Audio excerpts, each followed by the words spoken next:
Alrighty guys, and welcome back to Star Wars Review. Today I'm reviewing Darth Vader Black, White, and Red Issue 2, which had 3 stories.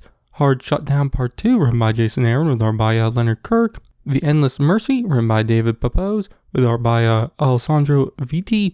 And Power, written by Victoria King, with art by Marika Cresta, which the issue was released on May 24th, 2023. And a lot like the first issue, I thought it was kind of just the first story, Hard Shutdown Part 2, was a continuation of the first part, and the first part didn't really grab me, and this one continued to not really grab me.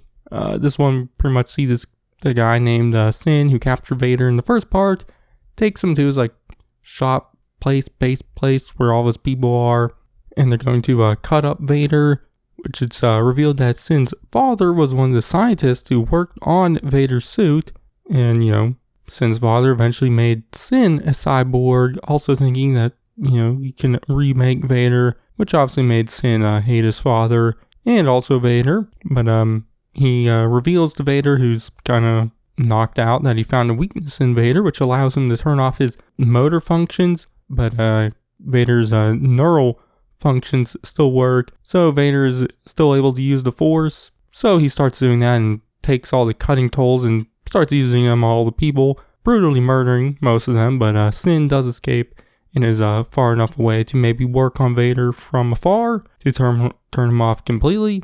I don't know. I wasn't super into that one, but my favorite story is probably The Endless Mercy, which still I didn't really love it too much, but it definitely had a lot more cooler, horror-esque stuff in it. We see Vader and some stormtroopers heading to this derelict base where I guess they're looking for this scientist named Sierra Lamar, who's making some sort of a bioweapon with cloning tech, which there they come across these spider-like creatures, which I really like this moment, kind of seeing Vader fight them.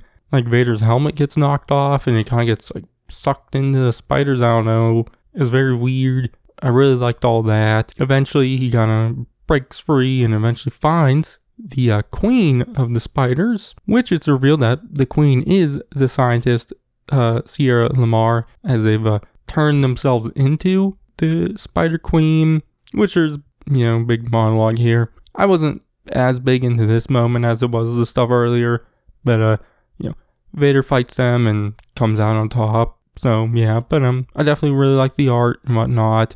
I wish I was just more into the second half of the story. This is one I definitely feel like if it was longer, I could have definitely really enjoyed it a lot more. But the last story was Power, which I was kind of on this one. We see this little kid, maybe on Tatooine, I'm not fully sure.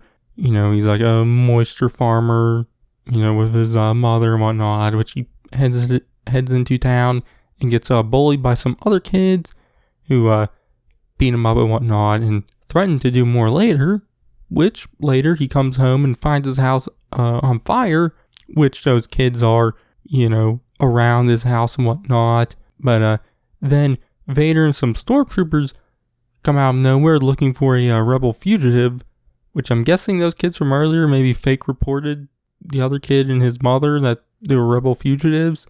But they kind of all run away, from Vader and the stormtroopers. But eventually the little kid stands up to Vader and kind of gets him to walk away, I guess. I don't know. I wasn't super into this one. But all in all, a lot like the first issue, I just wasn't that super into this one.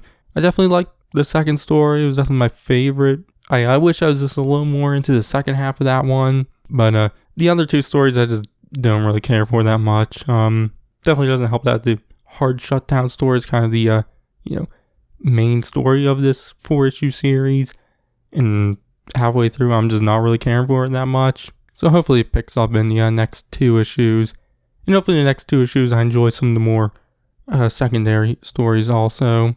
So yeah, but I just haven't been that big of a fan of this series so far. Obviously it's only a 4-issue miniseries, but yeah, but my grade, I'm gonna give it a C. So yeah, but that's going to be it for this one. You can check out my review of issue 1 and then eventually when issues 3 and 4 come out. But you can also check out all my other comic reviews and everything else I do. But I've been Starzine, and I'll catch you guys in the next one.